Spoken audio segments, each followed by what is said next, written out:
시편 45편 6절에서 9절까지 다 같이 시작.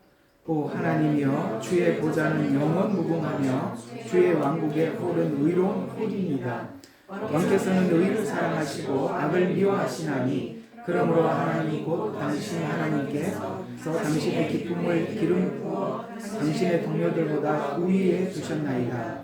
당신의 곳에는 상하궁전에서 나온 몰약과 알로에와 계피와 향내가 나며 그것이 당신을 기쁘게 하였나이다. 아멘. 왕의 궁녀들. 예, 뭐라고요? 9절까지 시작. 예, 왕의 궁녀들 가운데 여러 왕들의 딸들이 있으니 왕의 우편에는 오필의 금으로 단장한 왕비가 서 있나이다. 아멘. 복음을 다 알고 오늘 이 내용을 읽어보면 이 내용 안에 너무나도 깊고 큰 복음을 담고 있다 이렇게 알게 되고 그냥 이렇게 읽어보면 그냥 시편의 한 내용 지나가듯이 그렇게 지나갈 수도 있고 여기서 멈춰서 야 이렇게 이 깊은 복음이 여기 있구나 이렇게 볼 수도 있어요. 그게 이제 복음의 깊이만큼 지나갈 수도 있고 여기에 많은 진주를 캘 수도 있는 것이 오늘 이 본문에 금방 읽었던 이 내용이기도 합니다. 자 여기 보니까 하나님 나라가 공의의 나라라고 이야기를 하고 홀이란 그때 이제 왕들이 통치할 때 하는 그 뭐라고 하죠? 그 이렇게 막대기 홀 그러니까 그 지휘봉이라고 하면 그렇게 하면 좋겠어요. 그러니까 하나님 나라의 통치가 공의로 통치를 하고 이 통치가 영원하다 이렇게 이야기를 합니다. 일단은 우리가 우리 마음을 정리하고 한번 정돈하고 가보죠. 여러분 이 세상 나라들이 사랑이 가득한 나라 되었으면 참 좋겠죠. 우리 모두 기대감이죠. 네. 또 하나 사랑만 가득하면 되겠습니까? 질서가 있어야죠. 사랑에는 질서가 반드시 있어야 되겠죠. 그러면 사랑과 함께 공의가 있어야 되겠죠. 그러니까 사랑만 홀로 있게 되면 그 사랑이 뭔가 균형을 잃어버리게 되겠죠. 그러나 공의와 사랑이 함께할 때 그 나라가 완전한 나라가 되는데 인간의 통치는 결코 공의와 사랑을 겸할 수가 없죠. 그런데 하나님 나라는 여기에 사랑의 나라라고 표현하지 않고 하나님의 통치가 공의로 영원하대요. 그러면 사실 사람들이 이 복음을 들으면서 거부하고 싶고 멀리하고 싶은 복음의 메시지는 공의예요. 왜냐하면 하나님이 사랑만 해주면 좋을 것 같아요. 그래서 할 수 있으면 좀 공의를 멀리하고 싶기도 하고 공의라는 이런 하나님의 뚜렷한 잣대가 나올 때는 조금 그게 아니라고 우기고 싶기도 하고 그런 게 우리 마음속에 있어요. 근데 놀랍게도 하나님 나라는 사랑으로 영원한 게 아니라 공의로 영원하다라고 말씀하셨는데 그걸 어쩝니까? 하나님 나라가 그렇다는데 그러면 이 공의가 얼마나 중요하냐면 여러분 우리가 은혜를 먼저 받는 게 아니라 하나님 앞에 공의를 비추어서 은혜로 가는 거예요. 공의의 빛이 비춰지지 않은 은혜는 은혜가 아닌 거예요. 오늘 그 얘기를 하고 싶은 거예요. 오늘 이 본문에서 하고 싶은 이야기가 무슨 말이냐 이런 이야기죠. 오늘 제목을 한번 보세요. 공의가 뭐를 하게 만들죠? 회개하게 만듭니다. 공의가 회개하게 만든다는 걸 아셔야 돼요. 또 회개가 다시 공의를 세우는 게 복음이에요. 그러니까 우리가 공의 때문에 복음 앞에 갔고 복음 때문에 공의가 다시 세워지는 거죠. 그러면 앞에 나를 하나님 앞으로 데리고 갔던 공의는 뭐냐면 내 죄에 대해서 인정하는 공의예요. 하나님이 옳고 내가 틀렸습니다. 이게 처음에 하나님 앞에 가게 하기 위한 공의라면 하나님께서 세우신 율법, 법을 내가 하나님만이 옳습니다라고 받아들이는 게 다시 공의를 가지고 나오는 거예요.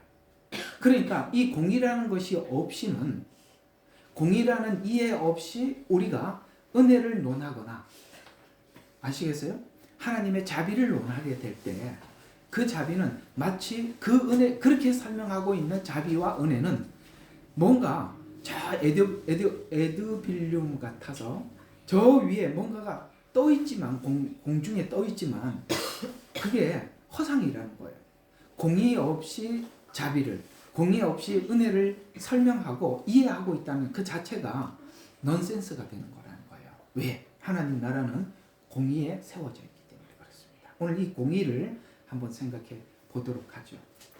지난주에는 이제 하나님께서 공의로 이 땅에 오신다고 말씀을 드렸어요. 그리고 그 하나님을 우리가 생각하면서 하나님을 찬양해라. 왜? 세상은 공의롭지 않아요. 공의롭지 않은 것 때문에 우리는 많은 마음에 관계가 깨져 있고 상처가 있어요. 우리는 사람들이 일상적으로 살면 이게 애들일 때는 뭘 말해도 애들이 누구의 말이라도 다 믿어요. 잘 믿어요. 그렇죠? 뭐 우리는 그 아이들이 지혜가 없어서 그런다라고 하겠지만 우리는 기본적으로 애들이 사람에 대해서 몰라서 믿는 거죠. 순수해서 믿는 거죠. 근데 나이가 들면 들수록 여러분 사람들에 대해서 누구든지 믿어야 되겠다 이런 생각이 들었어요? 아니면 야 사람 조심해야 되겠다, 경계해야 되겠다 이런 생각이 들었어요. 두 번째 겁니다. 그죠? 사람을 겪으면 왜 사람을 향해서 마음의 문이 닫히냐면은 공의롭지 않아요. 정직하지 않아요. 그래서 이제는 정직한 말을 서로 교환하는 것이 아니라 말을 할 때 그 사람의 말에 뒷면을 자꾸 캐려고 하죠. 그러니까 무슨 말을 해도 사람들이 자기 말을 그대로 받아주지를 않아요. 그래서 우리는 이제 누구하고 대화를 하고 집에 들어가서 가만히 생각을 해보죠. 그렇게 말한 의미가 뭘까? 자꾸 의미를 찾으려고 그래요. 말을 기억하는 게 아니라 의미를 찾으려고 그래요. 이건 지금 뭐 벌써 자꾸 그렇게 돼 간다는 것은 우리가 사람과 사람 사이에 마음의 문이 닫혔다는 뜻입니다. 의미를 찾으려고 한다면. 그냥 말을 그대로 받아. 애들한테 얘기를 해보세요. 얘들한테 무슨 말을 하면은 어떤 얘들이 의미라는 것은 일절 생각이 없어요. 그죠? 말을 하면 말한 그대로 듣고 하죠. 내가 그런 의미로 말했어. 이렇게 얘들한테 설득하면 얘들이 알아듣겠어요? 아니 그렇게 하라 그랬잖아. 하지 말라 그랬잖아. 단순하단 말이에요. 말을 말로 받는단 말이에요. 그러나 의미로 받지를 않아요. 왜요? 공의가 상실되어 있는 사회요 인간이라는 것을 우리가 깨우쳤기 때문에 그런 것입니다. 그래서 인간은 공의롭지를 않아요. 그런데 문제는 서로가 그렇게 계속 부딪히는 이유는 나도 공의롭지 못하고 상대도 공의롭지 못하기 때문에 그래요. 이건 뭔가가 기준이 엇나간 거예요. 맞죠? 오늘 복잡하더라도 오늘 이거 지나가야 돼. 그래야 공의를 이해할 수 있어요. 엇나간 거예요. 자, 이렇게 한번 봐요. 하나님의 공의는 우리에게 율법으로 우리에게 줬어요. 이게 원래 원칙이다. 이게 정직한 법이다 하고 준 게 율법이에요. 맞죠? 말씀드린 것처럼 율법이나 우리 양심이 가지고 있는 도덕적 개념과 이렇게 둘을 대조를 해보면 내가 양심적으로 봐도 이것이 죄다라고 얘기한 거는 율법에서도 죄라고 그대로 나와요. 그죠? 이거는 의롭다라고 생각했던 것을 율법에서도 그대로 의라고 이야기를 해요. 무슨 말이냐면 실제 우리 양심은 의를 가지고 있었어요. 그것이 율법을 보면 율법이 정한 죄와 의나 내가 보고 있는 죄와 의가 다르지 않다는 것에서 율법을 굳이 주지 않아도 우리는 죄와 의에 대한 구분이 있었는데 그게 무너지고 파괴된 거예요. 상대방도 무너졌고 나도 무너졌어요. 원래는 내가 그걸 지키려고 했는데 약간만 거짓말을 속이니까 혜택이 많더라는 거예요. 한 번만 내가 내 자신에 대해서 속이고 나면 내가 이득 보는 게 너무 많더라는 거죠. 공감을 해야 돼. 그죠? 이득 보는 게 많아요. 그래서 나도 그 공의가 무너지기 시작했어요. 물론 상대방도 그렇게 무너졌습니다. 이 무너진 모든 무너짐에 대해서 회개는 이 무너짐을 인정하는 게 회개예요. 율법을 보여주고 하나님께서 이것이 죄라라고 우리에게 보여줬을 때 맞습니다. 내 마음에 하나님 내 양심이 무너져 있습니다. 내 공의가 무너져 있습니다. 라고 인정할 때 회개가 시작되는 거예요.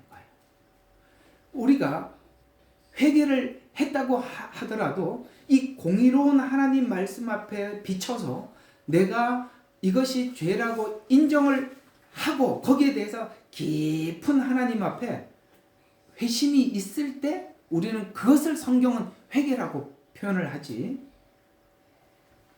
그냥 생각 없이 지난날 살았던 모든 거 용서해 주세요, 회개했다, 이런 일은 없다 이 말이죠. 공의가 내 안에서, 내 양심 안에서 공감을 한 회개가 진정한 회개다라고 말씀합니다. 그래서 이제 다시 한번 설명을 해드리면, 공의가 어디로 우리를 이끌고 갔다고요? 회개의 자리로. 내가 나를 정직하게 비출 때 회개의 자리로 나를 이끌어왔고, 그 다음에 이게 하나님의 오름, 율법, 이 오름을 내가 받아들여서 이제는 하나님의 은혜를 받은 자로서 공의롭게 살아가는 거예요. 이게 구원이라고 성경은 계속 이렇게 이 논리로 성경은 써내려가고 있다는 것이에요. 자, 그 이야기죠. 그래서 오늘 여기 이제 쭉 보면 이런 거죠. 회개하라고 하신 예수님의 첫 마디, 그 회개란 자신에게 공의로운 자들이 받아들일 수, 그러니까 자기가 자신에게 공의로운 사람들만이 그 회개하라는 말을 받아들일 수 있는 거예요. 이제 이 말 알아들으시겠죠? 예, 이걸 내가 인정을 해야 돼요. 이걸 인정을 못하면 회개하지 못하는 거예요. 이걸 인정을 하는 사람들이, 그래서 예수님이 오셨을 때 늘 죄인이라고 가슴 치면서 살았던 사람들이 회개하라 천국이 가까웠다라고 할 때 그냥 그 앞에 나갈 수 있었던 거예요. 일반적으로 그 당시에 세리들이 그런 부류에 속해, 실제 그렇죠? 자기가 늘 사람들한테 세금으로 착복하고 그런 것에 대해서 늘 마음에 부담이 있었던 것이죠. 예수님이 오셔서 그렇게 회개하라 천국이 가까웠다라고 얘기했을 때 죄인들은 누구나 다 주님 앞에 왔지만 자기는 그럴 이유가 없다라고 생각했던 종교 지도자들은 자기가 자기 자신을 속임으로 인해서, 그래서 예수님 그걸 외식하는 서기관과 바리새인들아 이렇게 외쳤지만, 자기가 자기 자신에 대해서 속이기 시작하면 우리가 하나님 앞에 회개하러 나갈 수가 없는 것이죠. 결국은 이 공의가 우리를 회개의 자리로 이끌어 가지만 결국에는 그 은혜가 우리를 하나님의 말씀을 공의롭게 실천하는 데까지 가는 그 사람들이 모이는 그곳이 하나님 나라예요. 그래서 지난날 우리가 가졌던 의나 정의 이런 것들은 모두가 사실은 우리가 가지고 있는 기준, 그 다음에 우리가 가지고 있는 편의들, 그래서 사람들마다 의의 기준을 모르고 다 달라. 요즘 보세요. 무슨 법을 하나 내놓으면 이쪽은 막 이쪽대로 이거는 막 나는 이게 의라고 여긴다. 저쪽은 그게 어떻게 의냐. 무슨 이야기를 꺼내도 충돌이 일어난단 말이에요. 그렇죠? 예. 우리가 참 이런 충돌까지 온 거는 죄가 끝까지 온 건데, 사실 이 동성애 차별금지법이나 뭐 이런 거, 동성애 이런 것들은 이거는 있을 수가 없는 건데도 거기에 대해서 너무나도 많은 사람들이 찬성을 하고 지지를 한다는 것은 의에 대한 기준이 옛날에는 그래도 좁았는데 지금은요 한없이 넓어졌다는 증거입니다. 그래서 자신의 기준, 그 다음에 자기가 편한 대로 의를 정해놓고 편히, 그리고 우리가 흉악한 죄를 지었음에도 불구하고 그 사람이 자기 죄에 대해서 조금도 뉘우치지 않고 나는 그렇지 않다라고 생각하는 사람들 보면 도저히 이해가 안 되는 시점까지 온 거예요. 그만큼 사단이 그렇게 벌려놓은 것이죠. 또 문화적 가치 안에서. 어떤 나라는 이것이 죄라고 이야기하고 어떤 나라에는 그 문화가 그 죄가 아니라고 하는 이게 문화적 차이로 이렇게 의가 전부 다 다르더라라는 것이죠. 그래서 악이 선이 되고 선이 악이 되는 가치 속에서 세워진 의를 십자가로 주님은 완전히 무너뜨려. 누구도 의에 대해서 더 이상 말을 못하게. 왜? 우리가 가지고 있는 수많은 의에 대한 여러 가지 이 복잡한 엉터리들을 예수님께서 십자가에 딱 못 박음으로써 하나님은 예수님을 통해서 완벽한 의를 우리에게 보여주시면서 이제는 여기서 이게 죄다 저게 죄다 누구도 말 못하게. 그게 바로 십자가에 세우신 예수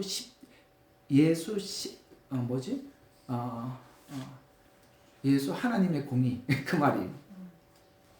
십자가에서 완전히 공의를 세우심으로써 우리가 왈가왈가 절대 못하도록 하나님이 딱 못을 박아버렸다는 거예요. 그래서 우리를 부르시고 지난날 잘못된 의를 무너뜨리고 우리에게 하나님이 주시는 의 이것을 주시고자 주님은 이 땅에 오신 것입니다. 우리는 우리 죄를 용서하기 위해서 왔다라는 수준에서 이해하고 있었다면 이제는 더 한 걸음 더 나가서 우리를 거룩하고 흠없게 하시려고 하는 이유가 공의를 세워야 그게 거룩해지고 공의가 세워져야 흠이 없어진다. 이런 이야기가 되는 것이거든요. 이 말을 성경은 이렇게 정리를 하고 있어요. 우리 로마서 지금 할 겁니다. 지금 이제 우리 3장 들어가고 있잖아요. 그죠? 여기 이제 이 말씀이 나올 건데 미리 한번 살펴보죠. 로마서 3장 21절 보면 여기서 굉장히 중요한 이야기가 이 이야기입니다. 그러나 이제는 이게 너무나도 큰 거예요. 어떤 그러나 이제는이라면은 전에는이 있다는 것이고 새로움이 왔다는 것이죠. 그래서 그러나 이제는 율법 없이 하나님의 의가 나타났으니 율법과 선지자들을 통해 증거된 것이니라 라고 엄청난 선언을 하니까 십자가가 뭡니까? 라고 물었더니 로마서가 뭐라고 대답하더라고요? 그러나 이제는 율법 없이 새로운 의가 나타났다. 이게 십자가래요. 와, 엄청난 선언이죠. 사실 우리가 예수님을 만났다는 것은 로마서 3장 21절을 만난 거거든요. 그러나 이제는 우리가 하나님께서 그러나 이제는을 각자에게 주기 위해서 각자가 그러나 이제는이라는 이 시점, 전환점을 얻기 위해서 하나님이 그러나를 엄청난 작업을 해서 이제는을 받아들이게 만드는 거죠. 그래서 여기서 보면 이 지나쳤던 이 내용을 오늘 이 설명했던 의라는 이 말을 가지고 섞어서 살펴보면 이런 이야기가 됩니다. 율법과 선지자 아닌 새로운 의가 나타났고 따고 말하는 이것이 뭐냐면 율법과 선지자는 구약이에요. 그렇죠? 그 율법은 뭘 하는 것이죠? 율법은 자신이 세운 의의 기준을 무너뜨리는 것이다. 율법이 딱 오는 바람에 내가 세웠던 기준이 딱 깨져버렸죠. 성경에 나 외에 다른 신을 섬기지 말라라는 생각은 꿈에도 안 했단 말이죠. 맞잖아요. 간음하지 말라. 거짓말하지 말라. 그거는 우리는 기본 알고 있었어요. 그런데 첫 마디가 나 외에 다른 신 섬기지 마라. 에? 이게 죄라고? 우리는 깜짝 놀랐죠. 왜 이게 가장 앞에 와 있을까? 다른 신을 섬기니까 그 뒤에 게 나오더라는 거예요. 이해가 가요? 그러니까 1번이 제일 중요한 거죠. 그걸 하나님을 모르니까 나머지가 따라오더라는 거죠. 그런 차원에서 율법은 자신이 세운 기준의 의를 무너뜨리던 것이고 그게 무너지면서 뭡니까? 의가 사라져 버리게 됐죠. 내 의 기준이 사라져 버렸으니까. 그러나 인간에게는 양심이 있고 양심이 의를 세우려고 하는 게 있어요. 그래서 의에 대해서 갈망하게 되더라는 거죠. 무너졌어요. 율법 때문에. 그런데 이 율법을 줘도 율법을 우리가 지킬 수가 없어요. 할 수가 없어요. 그래서 죽을 지경이 되었을 때 선지자를 통해서 약속한 게 뭐죠? 율법으로 의롭게 될 수 없는 인류에게 의를 완성할 메시아를 보내줄 약속을 하죠. 이해가 가요? 이게 없이 주님을 만난다라는 이 만남은 너무나도 추상적이라는 말이에요. 그래서 율법과 선지자는 인간의 의를 무너지게 하고 새로운 의를 기다리게 만들었다는 거예요. 그래서 이제 로마서에 보니까 예수님 오심이 뭐냐라고 묻는다면 로마서 3장 21절에 그러나 이제는 나타났다라는 이야기가 되는 거예요. 의가 등장했다. 이 말을 엄청난 대선언. 여러분 이 로마서 3장 21절은 하나님께서 태초에 천지를 창조하시니라 보다 더 큰 선언이란 말이에요. 이 선언이 훨씬 큰 선언이라고요.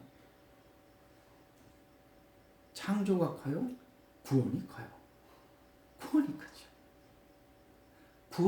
창조는 구원을 위한 과정에 지나지 않는 거예요.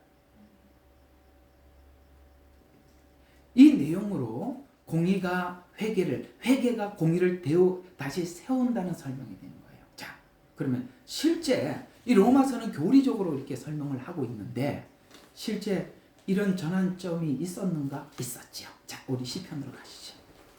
32편입니다. 이 신뢰를 잘 설명해 주고 있는 게 32편 이 말씀입니다. 자, 우리 1절부터 다 같이 5절까지 시작. 죄가들을 용서받고 죄가 가려진 사람은 복이 있도다. 주께서 정죄하지 않으시고 그 영에 간사함이 없는 사람은 복이 있도다. 내가 침묵을 지킬 때 온종일 신음함으로 내 뼈가 쇠하였나이다. 밤낮으로 주의 손이 나를 짓누르니 내 진액이 여름철의 가뭄으로 바뀌었나이다. 사야. 내가 내 죄를 시인하고 내 죄악을 숨기지 아니하였나이다. 내가 말하기를 내가 내 죄가를 주께 자백하리라 하였더니 주께서 내 죄악을 용서하셨나이다. 셀라. 아멘. 이 이야기죠. 여러분 이 32편 우리 시편 이미 지나온 메시지지만 다윗이 밧세바와 간음하고 그것으로 인해서 뼈가 쇠할 정도로 괴로웠었어요. 오늘 여기 그 얘기죠. 나는 그걸 생각할 때마다 누구한테 발설하지는 않았지만 내 속에 있는 내 죄가 내 뼈를 상하게 만들고 마치 여름에 바짝 말라가는 마르는 나를 봤어요. 그러니까 이건 뭐 정말 이해가 가죠. 막 죄를 가슴 속에 있는데 그걸 꺼내놓지도 못하고 나 혼자만이 알고 있는 이 죄로 인해서 너무나 그러니까 뼈가 쇠해질 정도까지 하나님 내버려 두시는 거예요.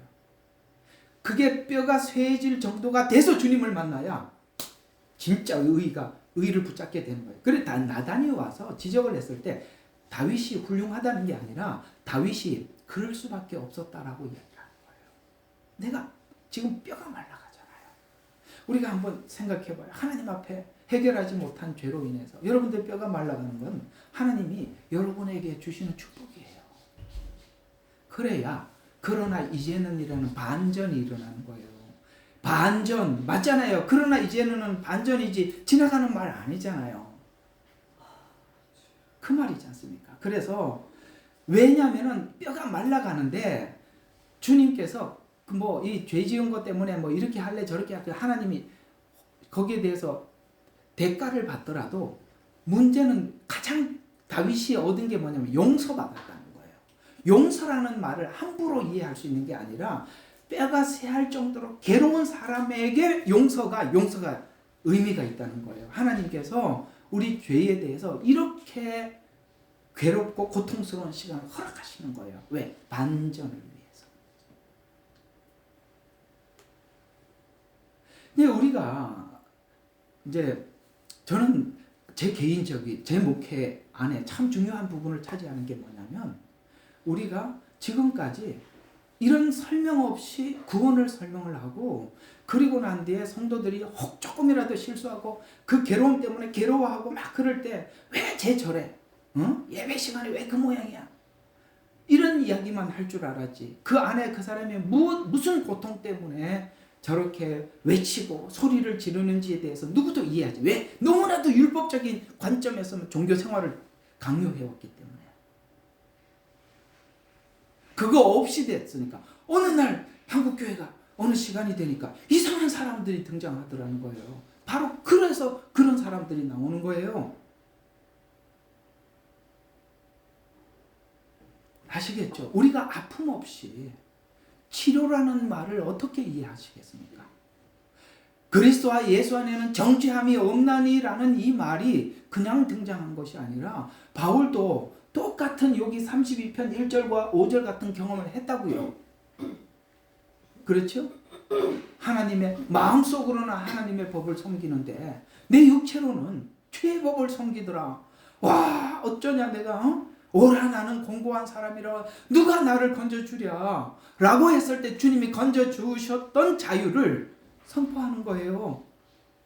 다윗이 넘어갔어요? 바울이 넘어갔어요. 베드로가 넘어갔어요. 제자들이 다 넘어간 차례예요. 누가 이 자리를 넘지 않고 그러나 이제는 없이 예수를 믿겠어요. 그것이 무엇이 그렇게 해주더라고요? 내 자신이 내 자신에 대해서 정직할 때. 그래서 오늘 32절 잘 봐요. 죄과들을 용서받고 죄가 가려진 사람은 복이 있도다. 드디어 자유를 얻었다는 거예요. 가려워져서. 그러면서 주께서 정죄하지 아니하시고가 로마서에 있는 거예요. 그리스도 예수 안에는 정죄함이 없나니 이걸 여기서 만났다 이 말이에요. 정죄함이 없다라는 말을 드디어 이제 이해하게 됐다. 이제 받아들이더라. 용서받고 그 다음에 그 영에 간사함이 없는 자는 복이 있도다. 간사함, 속임이나 숨김이나 이중이나 이런 게 없어졌다는 거예요. 하나님 앞에 이제는 이중적으로 나를 가릴 필요가 없다는 거예요. 왜요? 나단이 와서 지적을 해줬단 말이에요. 나는 나 혼자 끙끙 앓고 있었는데 하나님이 알고 있었고 그걸 나단이 지적해 주자마자 그 자리에서 하나님 앞에 그걸 내가 내 자신에게 정직했을 때 고백할 수 있었더라는 거예요. 아직도 숨기고 싶은 거는 하나님을 대충 믿고 싶은 겁니다. 맞죠?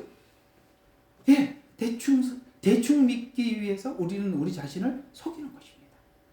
그 얘기죠.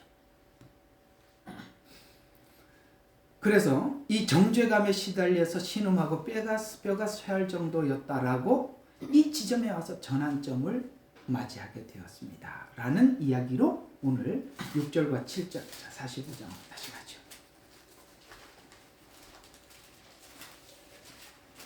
드디어 여기 와서 무슨 일이 있었는가?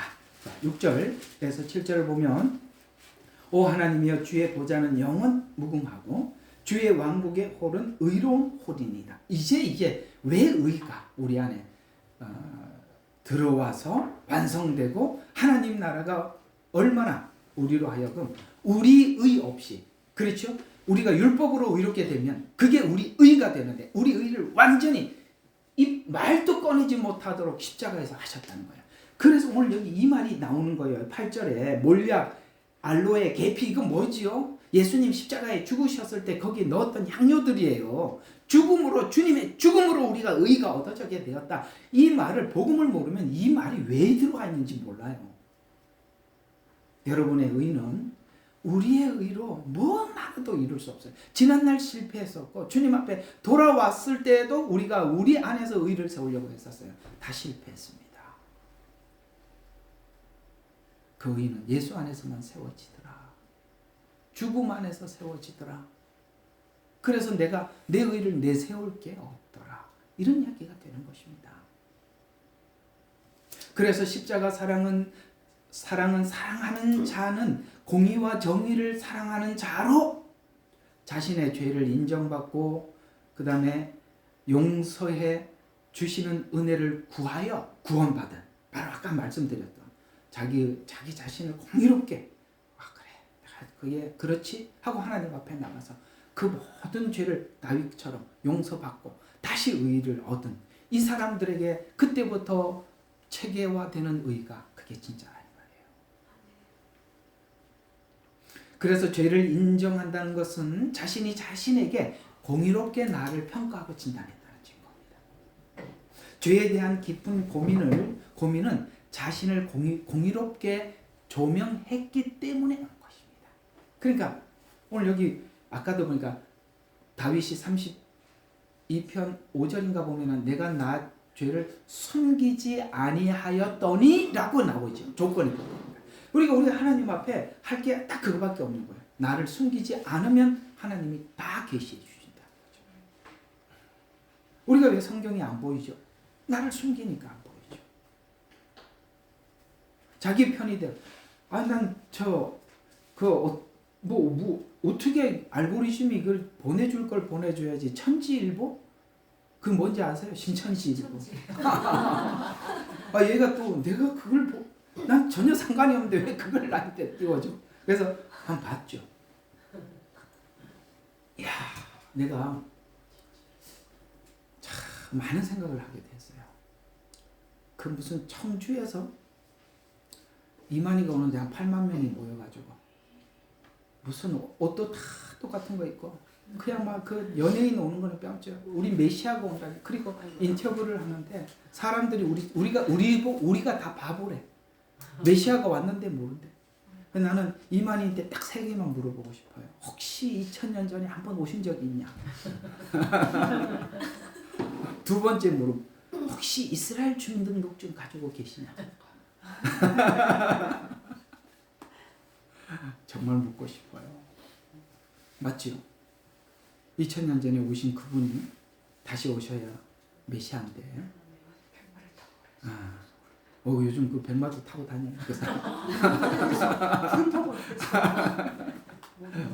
참 웃기죠. 그걸 우리 보고 그런 거야. 왔는데 모른다는 거야. 내가 너무 어떻게 하다 사람이 저렇게까지 될 수 있나? 사단이 이게 사람이 영적으로 그러는 거지. 이거는 인간의 기본 지식으로는 있을 수가 없는 일이에요. 그렇지 않아요? 예. 그 수많은 사람들이 김일성이 흔드는 거 뺨치더구만요. 그것도 흰 옷 입고 노란 넥타이 입고 그 노인네 다 죽을 게 억지로 이렇게 걸어가는데 그걸 또 메시아라고 난리도 아니에요. 이렇게 될 수 있구나. 참 놀랐습니다. 정말 놀랐습니다. 어쨌든 우리가 복음에 대해서 정확히 알지 못하면 우리가 이렇게 생각하셔야 돼요. 나는 이게 우리가 주님을 어떻게 만났고, 어떻게 만났고, 지금 만난 사람들이 어떻게 변화되어가고, 이 하나님께서 이 복음 안에서 만남과 변화와 이 복음에 대한 정확한 루트를 알지 못하면 메시아는 기다리고 있고, 누가 와서 자기가 메시아라고 그러더라도 사람들이 저렇게 될 수 있는 거. 여러분 그거요. 이게 남의 일이 아니더라니까요. 그 사람들이 예수 안 믿는, 여러분 아시죠? 신천지 전부 다 교회에 있는 사람들 데리고 간 거. 그 사람들 불신자들 데려다 놓고 저렇게 만들어 놓은 게 아닙니다. 우리가 복음에 대해서 무지하면 저렇게 될 수 있는 거예요. 그래서 내가 힘들더라도 계속 이걸 진짜 열심히 가르쳐 줘야 되겠구나 싶은, 알고리즘이 일 잘한 거죠. 매일매일 가서 참 이렇게 하는 것도 쉽지는 않는데 하루 종일 이제 참 씨름하고 책 찾아보고 이것도 쉽지는 않아요. 그렇지만 이게 그걸 보면서 이렇게 될 수 있다. 이게 저 사람들 옛날에 저희 옛날에도 우리 같이 신앙생활 하시던 분들이 거기 가서 아주 그냥 열렬히 그 이만희를 섬기는 분이 계세요. 그때는 그래도 누가 봐도 참 믿음이 좋은 권사님이셨고 그랬었어요. 근데 어쩌면 이렇게 사람이 저렇게까지 달라질 수 있나 싶은 걸 보면 이거는 지적인 영역이 아니라 영적인 영역이구나 이런 생각이 들 수 있더라고요. 그래서 우리가 정말 여호와를 아는 지식이 없어서 멸망하듯이 이 지식이라는 거, 지식 참 중요한 것 같아요. 자, 그럼 계속 한번 봅시다. 그래서 회개한 사람들은 기본적으로 공의와 정의를 사랑했기 때문에 은혜 앞에 갈 수 있었던 거예요. 여러분들이 예수님을 만났어요. 근데 여러분이 공의와 정의를 사랑하지 않으면 아직도 주님은 저 밖에 있을 수 있어요. 우리가 우리 자신에 대해서 정직해야 돼요. 거부하려고 하지 마세요. 그냥 하나님 말씀이 그렇다 그러면 다른 해석을 하려고 애쓰지 마세요. 그냥 그렇다면 하세요. 그게 공의와 정의를 사랑하는 겁니다. 반대로 십자가를 거부하는 십자가 사랑을 거부하는 자는 자신이 자신의 죄에 대해서 공의롭게 조명하지 않는 자라는 뜻이 되는 것이죠. 그래서 이들은 자신에게 공의롭지 못한 자들이기 때문에 자기 자신이 주님을 거절하는 겁니다. 내가 내 자신에 대해서 공의롭지 못하게 되면 하나님의 용서를 내가 거부하게 되는 거예요. 십자가로 구원하시는 것은 자신이 자신에 대해서 공의롭게 조명하는 자들과 그렇지 않는 자들을 분별하고 구별하고 나누기 위해서 오신 것입니다. 이것이 얼마나 하나님 나라의 홀과 하나님의 통치가 공의와 정직인지를 천년 왕국이 한 번 더 설명해 줘요. 이 계시록을 제가 이 부분을 내가 여러분들한테 설교한 적이 있으니까 이걸 짚어봅시다. 이 마지막 때 표를 거부한 사람들, 표를 거부해서 육체로 들어가는 사람들이 있어요. 환난을 겪고 천년 왕국에. 우리는 예수님을 믿고 성령 안에서 신성으로 부활을 하지만 그들이 육체로 들어가는 사람들이 있어요. 그들은 육체로 들어가지 하나님의 영이 없어요. 그래서 천년 동안 그들에게는 죽음이 있어요. 100세에 죽은 아이가 어린아이라고 할 정도로 있습니다. 그들은 우리처럼 신성을 가지고 신의 성품에 참여한 구원은 아니에요. 육체로 들어가요. 그런데 천년 왕국 안에 정확히 천년 왕국은 하나님의 공의의 통치를 하는 시간입니다. 아시죠? 내가 많이 설명을 해서 기억하시리라고 생각합니다. 천년 왕국은 하나님의 의로 통치하는 나라예요. 하나님의 공의를 맛보고 경험을 합니다. 그리고 여호와를 아는 지식이 온 땅에 충만해요. 그때는 전도할 필요도 없어요. 하나님을 아는 지식이 다 왜? 하나님의 예수님의 통치를 다 받기 때문에 그렇습니다. 근데 신기한 게 뭐죠? 곡과 마곡의 전쟁이에요. 거기에 너무나도 많은 사람들이 이 전쟁에 참여하는데 모래와 같이 많이 참여한대요. 공의의 통치를 받고도 뭐예요? 예수님을 거부하는 겁니다. 왜 마지막에 하나님의 공의로 통치를 할까요? 항상 말씀드린 것처럼 의와 우리 안의 공의는 어디로 가게 만든다고요? 십자가 앞으로 가게 한다고요. 천년 왕국의 하나님의 공의의 통치도 예수님을 알게 하기 위한 방편이지. 이만큼 공의롭지 않으면 주님을 만날 수 없는 거예요. 우리가 우리 자신에 대해서 하나님 앞에 일체 거짓이 없어야 돼요. 아까 시편 32편 말씀 꼭 기억하세요. 내가 나를 속이지 않았더니 주께서 나를 불쌍히 여겨주시더라는 거예요. 이걸 잊지 마세요. 우리는요 하나님 앞에 할까요? 그래서 이 말이 도대체 무슨 말인지 이제 딱 열리는 거예요. 뭐예요? 나는 죄인이로소이다. 나를 떠나소서라고 말했던 제자들이 왜 자기가 죄인이라고 말을 했던지 그걸 이제 깊이 들어야 돼요. 괜히 그 말을 한 게 아니라 이 말이에요. 하나님 나라의 시작은 자신이 자신에게 공의로 조명할 때 십자가가 보이고 아시겠어요? 내가 나를 공의롭게 조명을 할 때 십자가가 보이고 십자가는 다시 공의를 내 안에서 세워나가십니다. 그래서 내 안에 그 공의가 세워지고 채워지는 거예요. 그래서 예수 믿는 사람들이 이게 채워지면 어딜 가도 정직하다는 말이에요. 자신에 대하여 공의롭게 평가하고 진단하는 공의를 우리는 이 마음을 내려놓지 말아야 돼요. 포기하지 말아야 돼요. 그걸 유지해야 돼요. 그게 내가 지금 흔들리고 있다는 것은 은혜가 흔들리는 겁니다. 은혜가 흔들리면 공의가 내려지게 되고 은혜가 유지되면 공의를 지키게 되는 거예요.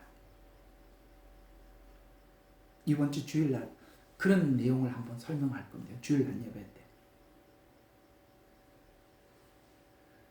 자, 그래서 이미 계시록에서 아는 복음을 통해서 이해하는 천년 왕국은 천국에는 십자가 사랑에서 보여준 죄와 심판, 공의와 정의와 공평을 은혜로 대속해 주신 사랑을 경험한 자들만이 들어가는 영원히 주와 함께하는, 그래서 주의 홀은 영원하다. 의의 통치란 말이에요. 그게 영원하다. 천국은요, 자기가 자기를 속이는 사람이 하나도 없다 이 말이에요. 본 시편 기자는 이런 예언의 끝을 보고 그 나라를 다스릴 왕을 찬양하는 것입니다. 성도라면 누구나 그 날에 대한 기대와 소망으로 가득 차 있을 것입니다. 그 나라를 생각할 때 우리는 찬양하게 될 것입니다. 아까 불렀 주의 통치와 주의 힘과 능력이 많이, 이런 찬양들이 바로 이런 시편의 내용을 따서 우리가 함께 부르고 있는 거거든요. 그래서 주의 홀은 의롭고 왕은 의를 사랑하시고 악을 미워하시는 하나님임을 아는 성도는 의를 사랑하고 악에서 스스로 하나님의 그 공의의 말씀 때문에 스스로 돌이키는 거예요. 아시겠어요? 그래서 스스로 뉘우쳐 주님 앞에 가는 거고 스스로 뉘우쳐서 죄를 버리게 되는 거예요. 선악과가 있고 사단이 출입했던 에덴이 아닌 선악과의 원리, 이게 성경 전체를 관통해서 선악의 원리를 알고 사단을 통한 죄의 근원인 탐심을 경험한 우리의 죄된 인간이 하나님의 사랑과 공의로 용서받은 자들이 하나님 통치 아래서 하나님의 의가, 그 통치가 옳음을 우리가 감사합니다, 찬양합니다 라고 하나님 앞에 찬양하는 거예요. 그래서 하나님 나라의 통치 기본이 히브리서 1장 8절에는 이렇게 이야기하고 있습니다. 하나님 나라의 기초가 뭐냐? 아들에 대하여 이르기를 너의 보좌는 영원 무궁하리라 하고 하나님이 선포를 해주죠. 너의 보좌는 영원하리라. 왜요? 하나님 나라의 기초는 공의다라고 말씀하시면서 그 의가 영원하리라 이렇게 말씀하시는 거예요. 또 시편 89편 14절에 보면 공의와 정의가 주의 보좌의 기초라. 얼마나 중요해요. 집 아무리 껍데기 잘 지어놓으면 뭐예요? 기초가 엉망이면 이거는 잘 지어놔봐야 아무 의미가 없잖아요. 공의와 정의가 하나님 보좌의 기초라. 인애와 진리가 주 앞에 나가리로다. 이렇게 말씀하시면서 이렇게 마지막 하나님 나라의 끝, 바로 이 지점을 보지 못하면 우리는 죄에서 돌이키지 못해요. 아시겠어요? 그 의를, 하나님 나라가 의라는 걸 알지 못하면 우리가 죄에서 돌아서야 의로 가는데 돌아서지 못한다는 거예요. 우리가 끝 지점을 본다는 것은 나 천국 간다가 아니라 천국은 이런 사람이 간다는 걸 알고 그 지점을 찍어놓고 가자 이 말이에요. 그러면 이걸 보지 못하면 죄에서 돌이키지도 못하고 타인을 용서도 못하고 또 의도 행하지 못하고 모든 게 막힌다. 나는 예수를 믿는다고 하는데 왜 이렇게 안 되나? 공의가 없어서 그렇다. 오늘 이 본문이 우리에게 지적해주고 있는 메시지입니다. 종말에 이르러 하나님 나라를 막연하게 보지 마시고 시편 기자가 그날을 바라보면서 기대의 찬양을 올려드린 것처럼 신자들이 이 시편의 시간이 언제나 나날 오늘 이 말씀이 우리에게 늘 필요한 것입니다. 9절까지만 좀 할게요. 그래서 8, 9절은 이 모든 것이 우리가 이렇게 의롭게 의를 향해서 우리 마음을 돌이키게 되고 의를 추구하게 되고 의를 바라보게 된 것이 다 뭐 때문에 그렇다고요? 십자가로 얻어진 은혜며 그 십자가의 은혜로 얻은 우리의 전리품들이죠. 그래서 이렇게 8, 9절에 보면은 당신의 옷에는 그 통치하시는 주님의 옷에는 상하 궁전에서 나온 모략과 알로에와 계피의 향내가 나며 그것들이 당신을 기쁘게 하였나이다. 하나님을 기쁘게 했다는 거예요. 하나님께서 십자가에 죽으시는 것을 하나님이 받으시고 의를 이루셨어요. 그걸 하나님이 기쁘시게 여기셨다라고 말씀하고 있는 것이죠. 시편 45편 8절과 9절은 예수님의 왕적 권위와 영광이 십자가 대속 희생으로 얻어진 결과로 신부된 성도에게 예수님의 고귀한 순교를 심판자들에게는 공의와 심판을 하시는 권위를 상징하는 내용으로 이에 따른 성도들의 위치를 상하의 궁전의 상징적이게 의미로 이렇게 설명하더라. 이게 무슨 말이냐? 상하 궁전은 아름답고 고귀한 궁전을 의미하는데요. 천년 왕국에 있을 지성소의 궁전을 상징하는 것입니다. 우리 에스겔 성서에서 보셨죠? 그 하나님 나라의 그 지성소의 궁전. 그걸 보고 이제 상하의 궁전이라고 오늘 여기 그렇게 표현을 하고 있는데요. 지성소에서 나오는 공평과 정의와 정의의 나라의 왕의 영광과 위엄을 찬양하는 것으로 그 궁전의 주인 되신 예수님은 십자가의 죽으심으로 의를 완성했다고 찬양하는 것입니다. 우리는 십자가를 볼 때마다 하나님의 사랑을 느끼는데 그 사랑으로 의를 완성했다. 의가 빠지면 안 된다 이 말이에요. 그래서 오늘 여기 몰약, 알로에, 계피 이런 것들은 십자가에서 보이신 사랑과 공의가 다스리는 나라가 되고 하나님이신 예수님의 신성을 상징하는데 하나님이신 예수님께서 이 땅에 성육신 하셔서 몰약 곧 십자가의 죽으심으로 얻은 사랑으로 수확하게 된 의의 풍요로움. 보세요. 이렇게 우리에게 의를 주지 않았더라면 의는 우리에게 조금만 내보내도 상대방에게 우리의 의를 조금만 써도 우리는 막 평생 잊지 못할 베품 용서가 되겠죠. 안 그런가? 그렇죠. 우리가 남들한테 이상하게요. 남들한테 잘해준 거는 안 잊어버려요. 받은 사람은 받은 줄도 모를 수 있어요. 이해가 가나? 돈을 빌렸는데 줘야 되는 사람은 잊어버릴 수 있어도 빌려준 사람은 꼭 기억하고 있어요. 근데 그걸 내가 안 갚기로 했어요. 평생 못 잊죠. 안 갚기로 했는 거를 평생 못 잊죠. 우리가 베푸는 의는 그렇다 이 말이에요. 그런데 주님 앞에 얻은 의로 하면 생각이 안 나. 성경에 보면 이상한 말이 나와요. 우리가 읽어도 모르는 이야기 같은 이야기가 있어요. 뭐냐면 내가 배고플 때 먹을 것을 주었고 옥에 갇혔을 때 돌아봐 주었고 그렇게 물었더니 예 제가 갔습니다 이렇게 말 안 하고 언제요? 이렇게 얘기하죠. 그게 왜 그렇죠? 받은 은혜를 갚으며 살다 보니까 그것이 당연하다고 생각하고 했기 때문에 생각이 안 나는 거예요. 우리가 베풀고 나면 기억에 뚜렷이 남아있죠. 내가 면회 5번 갔습니다. 그죠? 내가 뭐 할 때 이렇게 돌아봤지 않습니까? 다 기억을 하는데 이상하게도 그 사람은 기억을 못해요. 왜요? 마땅히 하여야 할 일을 했기 때문에. 왜 마땅히 해야 할 일이라고 생각했을까요? 우리 주님이 내게 그렇게 해주셔서 내가 마땅히 이웃에게 그렇게 베풀어 했어요. 그러니까 내가 하나님 앞에 베풀었지 당신한테 베풀었다는 생각을 하지 못하는 거예요. 그게 하나님의 의를 얻은 사람이 베풀면서 이해하는 용서요, 베품입니다.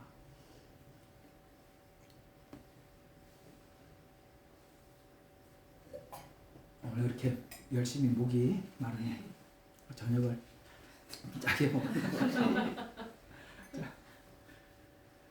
자, 그래서 오늘 이 이야기들 한번 쭉 정리해 봅시다. 십자가로 죽으심과 부활의 결과로 인해서 요한복음 17장 13절에 보면 이제 내가 아버지께로 가나이다. 내가 세상에서 이런 것들을 말하면 나의 기쁨을 그들에게 충만케 하려 함이라. 주님은 이걸 그려본 거예요. 우리가 남들인데 베풀고 살고 뭐 이렇게 할 때 우리가 살아가는 삶이 얼마나 좋겠어요. 행복하고. 우리가 예수 믿어서 얻은 복이 뭐냐? 남에게 베풀고 기억하지 않게 된 게 복이라. 부모를 공경하게 된 게 복이라. 이렇게 성경은 복을 설명을 하고 있는 거예요. 그래서 우리가 이런 사람으로 우리 내면이 하나님 앞에 변화돼서 하나님 앞에 정말 감사하면서 살 걸 생각할 때 주님은 십자가 지기 전에 이걸 상상하고 십자가 지신 거예요. 그래 그 얘기예요. 이제 내가 아버지께로 가나이다. 내가 세상에서 이런 것들을 말하면 나의 기쁨을 그들에게 그들 안에서 충만케 하려 함이라. 예수님 없이 우리에게 무슨 기쁨이 있겠어요? 이발을 하면 하루가 상큼해요. 매일 거울 보고 이 사람 이발 잘했구나. 아, 시원하다. 다음날 되면은 잊어버려요. 그렇죠? 뭐 그런 말이 있어요. 자동차를 사면 뭐 한 달이, 예? 차 생각나죠. 자면서도 차 타면 즐겁고. 하여튼 그런 게 있어요. 근데 또 하나 있는데 말하기가 좀 곤란한 거 있어요. 이해가 가지요. 예, 우리가 뭘로 기쁨? 그래서 이제 기쁨도 이걸로 돈 때문에 얻는 기쁨도 하다 보면 그것도 실증이 나고, 그죠? 그래요. 우리는 뭘로 기쁨을? 우리는 정말 우거지상으로 인생을 살 수밖에 없었는데 주님이 우리 주 예수 내 마음에 들어와 계신 후 변화해서 새 사람 되고 우리에게 정말 세상 사람들이 상상할 수 없는 평안과 기쁨이 우리 속에 넘치는 이런 인생을 살도록 주님은 그걸 상상하면서 오늘 하나님께 요한복음 17장에 하나님께 그렇게 기도한 거거든요. 요한복음 14장 16절에 보니까 내가 아버지께 기도하겠고 그분께서 또 다른 위로자를 너에게 주시리니 성령님입니다. 여러분 내일 룻기서 할 때 이 얘기 좀 더 해드리겠습니다. 자, 성령님 이게 뭐냐? 자, 그가 너희와 함께 영원히 거하리라. 진리의 영인 그를 세상에 진리의 영인 그를 세상은 영접할 수 없으나 이는 세상이 그를 보지도 못하며 또 알지 못하기 때문이라. 그러나 너희는 그를 아나니 이는 그가 너희와 함께 거하시며 또 너희 안에 계실 것임이라. 주님이 십자가 죽으심으로 인해서 우리에게 온 게 뭐예요? 성령님이 우리 안에 내주하게 된 거죠. 주님은 지금 십자가를 지시면서 그걸 상상한 거예요. 우리가 7년이라는 환란을 보내면서 뭘 상상해야 될까요? 주님과 함께 살 그 나라를 상상하는 거예요. 주님이 그래서 십자가를 지신 것처럼 우리도 그 지점을 보고 이 시간을 지나갈 수 있는 것입니다. 이 모든 것을 주님은 생각하시면서 하신 말씀이 이 말이에요. 요한복음 16장 20절과 22절에 보니까 진실로 진실로 너희에게 말하노니 너희가 울고 애통할 것이나 세상은 기뻐할 것이다. 죽으시고 난 이후 딱 3일. 아이고 예수님 죽었다. 두 증인이 죽고 나니까 막 좋아. 좀 있으면 뭐가 기다려요? 7 대접이 기다리고 있는 줄 모르고 잠시. 세상은 그 기쁨이 잠시예요. 그래서 너희에게 말하노니 너희가 울고 애통할 것이나 세상은 기뻐할 것이고 너희는 슬퍼하겠으나 너희의 슬픔은 기쁨이 되리라. 여인이 해산할 때면 그때가 다가오므로 근심하나 아이를 낳고 나면 사람이 세상에 태어난 기쁨, 우리가 받을 구원의 기쁨이겠죠. 때문에 더 이상 그 고통을 기억지 아니하느니라. 그러므로 너희가 지금은 근심하여도 내가 다시 너희를 보리니 그때에는 너희 마음이 기쁠 것이며 아무도 그 기쁨을 너희에게 빼앗지 못할 것이라. 이게 다 이해가 되죠. 예, 주님은 이 지점을 본 거예요. 우리가 인생을 어느 지점을 보고 사느냐인데 세상 사람들은 끝 지점을 볼 수가 없어요. 우리는 알고 간다는 말이에요. 그래서 십자가의 죽음, 그 열매를 기대하면서 우리가 받을 기쁨과 아버지의 기쁨을 생각하며 감당했던 것 같이 성도들이 고난과 희생을 통해서 얻을 우리의 훗날 하나님 앞에서 받을 전리품들, 상급, 칭찬, 눈물 닦아줌 이런 거겠죠? 그걸 생각하면서 우리는 우리의 부르심에 충실할 수 있는 것입니다. 그래서 우리는 우리 위치가 어디냐? 뭐라고요? 왕의 궁녀들 가운데 여러 딸 오빌의 금을 단장한 왕비. 뭐예요? 예수님은 신랑, 우리는 신부로서 함께하는. 그걸 연상하면서 왕족의 귀족 여성을 의미하는데 이들은 왕족의 존귀한 사람들로 왕의 신부는 오빌의 금과 같은 대접을 받는 자로서 왕의 고귀한 수준만큼 뭡니까? 신부는 왕의 오른쪽에 서서 그의 영광을 함께 누리고 나눈다 이 말이에요. 여러분 대통령 항상 외국에 갈 때 영부인 같이 따라가죠. 대통령만 사람들이 환영하는 게 아니거든요. 우리는 그 신부로서 그 예수님의 높고 높은 영광의 위치만큼 우리를 존귀하게. 그래서 우리의 구원받은 자들의 이 존귀를 천사들도 흠모하는 거예요.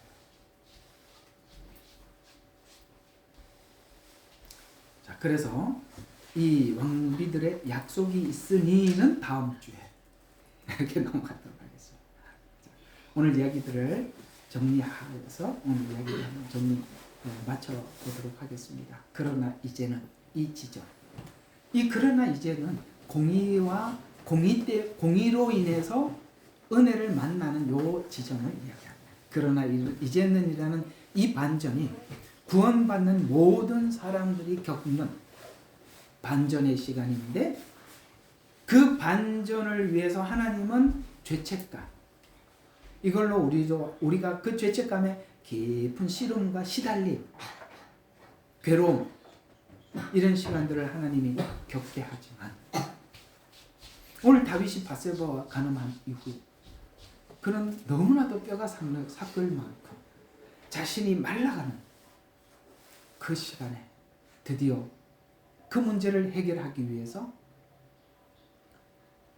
뭐라고 이야기합니까? 그 죄를 지적하죠.